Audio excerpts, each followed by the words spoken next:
La llamada anónima que cambió todo. La voz al otro lado de la línea dijo que el asesino no era quien parecía ser y que la verdadera historia era mucho más aterradora de lo que se imaginaba. Bienvenidos a Archivos sin resolver. La investigación de la casa de los Smith continuó, y los detectives encontraron una serie de pruebas que los llevaron a creer que el asesino había estado planeando el crimen durante semanas. La familia había estado experimentando una serie de eventos extraños, y parecía que alguien había estado jugando con ellos. La policía encontró un diario en la habitación del hijo mayor, que describía una serie de eventos que habían ocurrido en la casa en las semanas previas al asesinato. El diario hablaba de ruidos extraños, luces que se apagaban y encendían solas, y una sensación de ser observados. La familia había estado experimentando una serie de eventos paranoides, y parecía que alguien había estado manipulando su percepción de la realidad. La policía siguió investigando, y encontraron pruebas de que el sospechoso había estado en la casa en la noche del asesinato.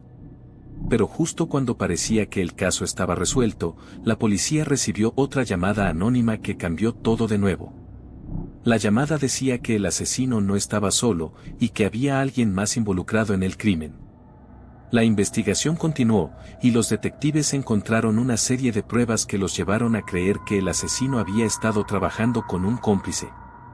La policía encontró una serie de mensajes en el teléfono del sospechoso, que sugerían que había estado en contacto con alguien más en las semanas previas al asesinato. Los mensajes hablaban de un plan para matar a la familia, y parecía que el asesino había estado siguiendo órdenes de alguien más.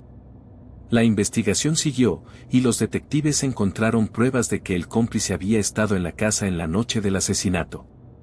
Pero justo cuando parecía que el caso estaba resuelto, la policía recibió otra llamada anónima que cambió todo de nuevo.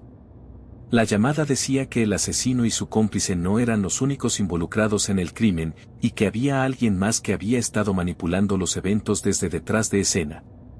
La investigación continuó, y los detectives encontraron una serie de pruebas que los llevaron a creer que el asesino y su cómplice habían estado trabajando para alguien más.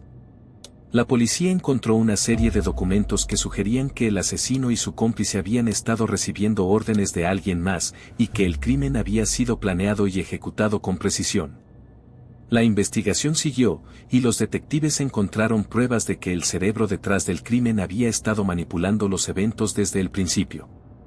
Pero justo cuando parecía que el caso estaba resuelto, la policía recibió otra llamada anónima que cambió todo de nuevo. La llamada decía que el cerebro detrás del crimen no era quien parecía ser, y que la verdadera historia era mucho más aterradora de lo que se imaginaba.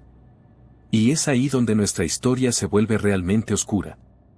¿Qué pasó realmente en la casa de los Smith? ¿Quién fue el cerebro detrás del crimen?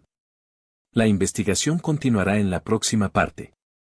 Comenta abajo qué te pareció el caso y no olvides suscribirte para no perderte la próxima parte.